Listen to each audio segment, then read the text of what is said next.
ঈদের পর ফের অস্থির হয়ে উঠেছে চট্টগ্রাম বন্দরনগরীর কাঁচা বাজার। লাফিয়ে বাড়ছে সবজির দাম।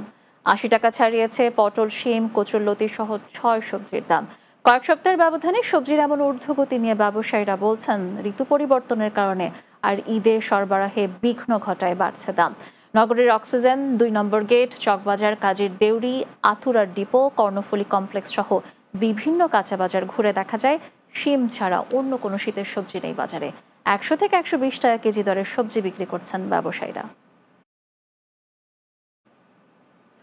চট্টগ্রামের এসএসসি পরীক্ষার বিভিন্ন কেন্দ্রে তীব্র তাপদাহ থেকে অপেক্ষমান অভিভাবকদের একটু স্বস্তি দিতে বিএনপির ভারপ্রাপ্ত চেয়ারম্যান তারেক রহমানের পক্ষ থেকে বসার জন্য ছাউনি, চেয়ার এবং কোমল পানীয় বিতরণ করা হয়েছে।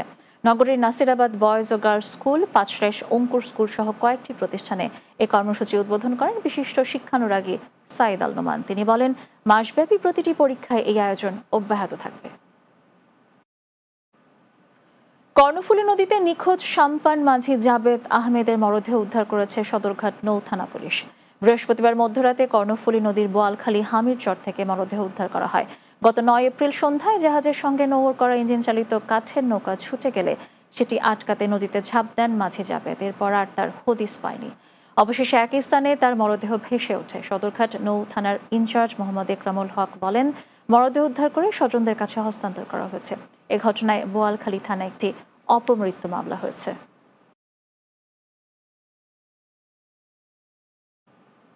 শেষ করব দিনের বাংলা, তবে যাওয়ার আগে সংবাদ শিরোনামগুলো জানিয়ে দিচ্ছি আরও একবার।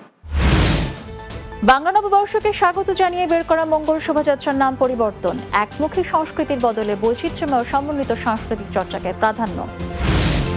রাজধানীতে সব ধরনের মুরগির দাম কমলেও মাছ ও সবজির বাজার কিছুটা চড়া, বেড়েছে চালের দামও।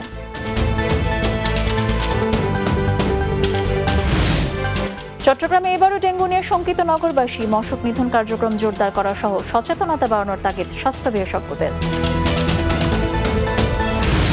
এবং গাজায় ইসরায়েলি গণহত্যার প্রতিবাদে বিভিন্ন দল ও সংগঠনের বিক্ষোভ সমাবেশ। অবিলম্বে যুদ্ধ বন্ধ ও শান্তি ফিরিয়ে আনার দাবি।